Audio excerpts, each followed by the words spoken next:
નમસ્કાર મિત્રો, વિડીયોમાં તમારું સ્વાગત છે। તો મિત્રો, અત્યારે હાલની ખૂબ જ મોટી ખબર સામે આવી રહી છે। જી હા મિત્રો, તો તમને જણાવી દઈએ કે જામફળ ખાવાથી શું થાય છે ફાયદો। તો મિત્રો, અત્યારે હાલની આ ખૂબ જ મોટી ખબર છે। ત્યારે મિત્રો, જામફળમાં રહેલ ફાઇબર પાચન ક્રિયા સારી રાખવામાં મદદ કરે છે અને કબજિયાત અટકાવે છે। જો કે મિત્રો, જામફળને વિટામિન સીનો સારો સ્ત્રોત માનવામાં આવે છે।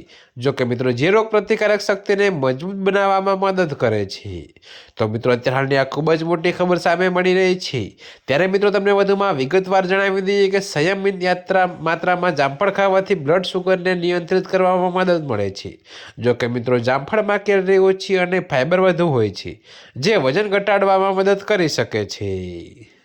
જી હા મિત્રો, તો ત્યાર હાલ માટે આટલું જ। મળીશું નવી અપડેટ સાથે। અને જો તમને અમારા વિડીયો પસંદ આવતા હોય તો વિડીયોને લાઇક, કોમેન્ટ, શેર અને અમારી ચેનલને સબસ્ક્રાઈબ કરવાનું ભૂલતા નહીં મિત્રો।